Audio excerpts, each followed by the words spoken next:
Alright, yesterday you guys learned about multiplying integers and using the models as well as using the rule.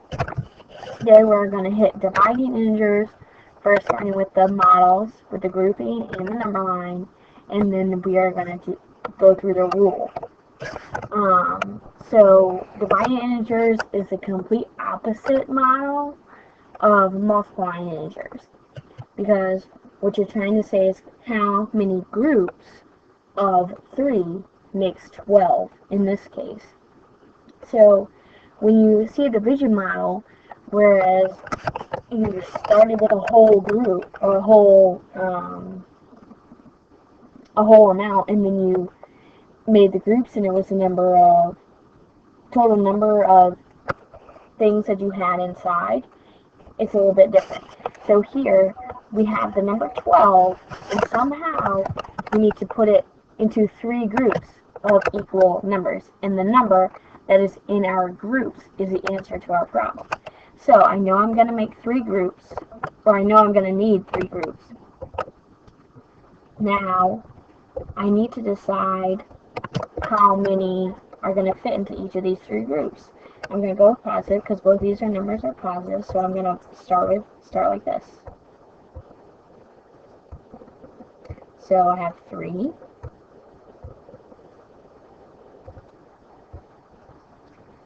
And I have 2. I haven't quite gotten to 12, but I'm halfway there.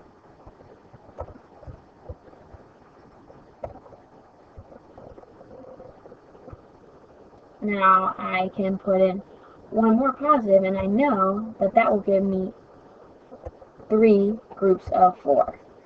So the answer to my problem is the number of positives that are in each group, and the answer would be 4. Alright, let's look at one with positives and negatives.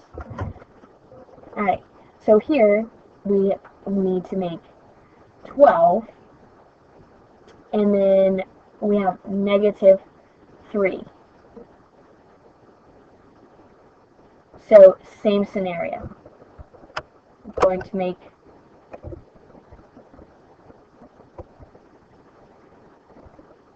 3 groups, and they're going to have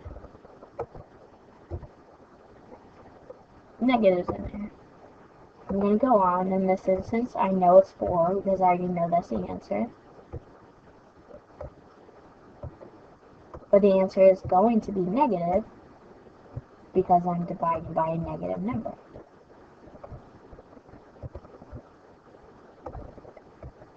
So what do I have in each group? 4 negatives. So negative 4 is my answer. Alright, what if I had negative 12 divided by 3? I'm still having 3 groups. Remember, just like in multiplication, that your number of groups is your positive number. So I gotta get to negative 12. So I'm doing my negatives again. And it's the same problem, so I still know it's going to be 4. So this is not quite as hard.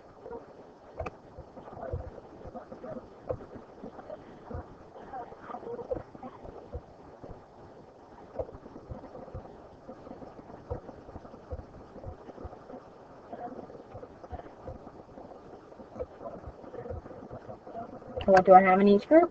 I have negative 4. So negative 12 divided by 3 is negative 4.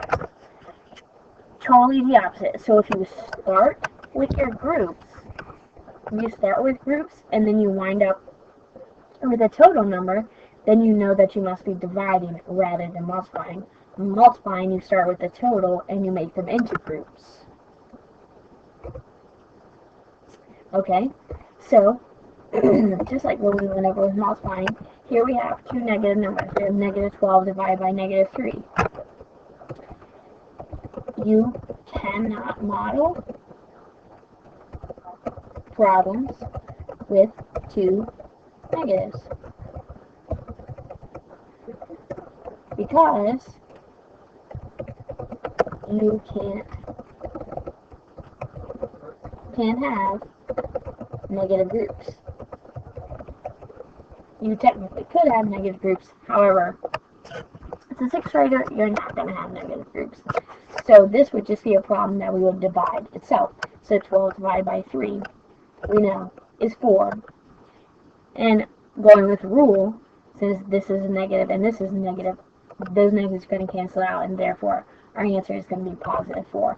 But we're getting there. Alright, so we can also model the division of the integers on the number line, just like we did multiplying, and it is essentially the same thing as multiplying, except for backwards. So, whereas at multiplying, you start at the number 0, here, you start at the number you end at, 8 divided by 2. So, we are going to start at 8, and we want to put it into 2 groups. How many groups is that?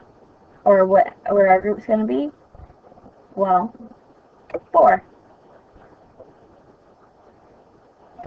Because 8 divided by 2 is 4, so our line needs to take up 4 spaces. 1, 2, 3, 4. 1, 2, 3, 4. If it was a multiplication problem, we would have started here. That's going to be a big difference, and that's going to be how you're going to know the difference between a model of multiplication and a model of division. Alright, negative 8 divided by 2. Okay, same thing, except for we're starting at negative 8. So, still going to be groups of 4.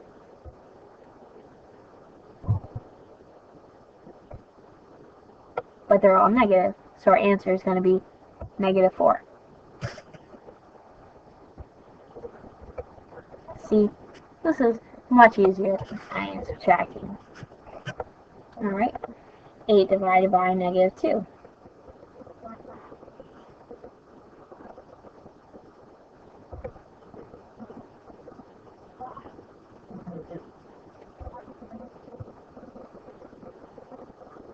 Starting at 8,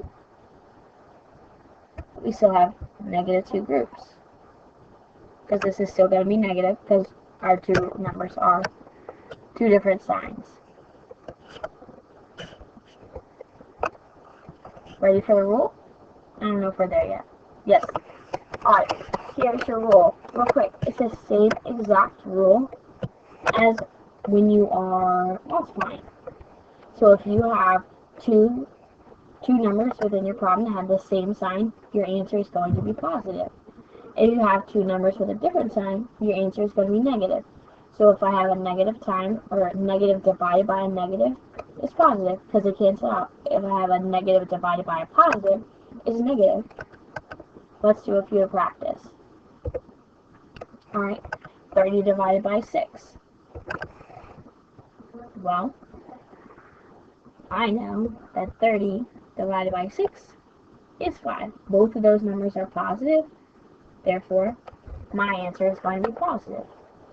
Number 2 is negative 4 divided by 2. I have a negative and a positive, so I know that my answer has to be negative. Whoops. And I know that 4 divided by 2 is 2, so my answer is negative 2. Number 3, we have negative 24 divided by negative 3. Negative and negative, same signs, equals positive number. So what is 24 divided by 3? Well, it's 8. And it's going to be positive because we have the same sign. Number 4, negative 9 divided by 3. I have a negative and a positive number, so my answer is going to be negative. 9 divided by 3 is 3, so it's going to be negative 3. Last one, negative 12 divided by 12. Well, I again have a negative and a positive. 12 divided by 12 is 1, so my answer is negative 1. Make sure that you have written this down, and that you went back and you got the examples of all of your models, and you fill them in your notebook, and then get the practice worksheet that is supposed to go with this station as well, and practice some of this until it's time for you to switch to your next station.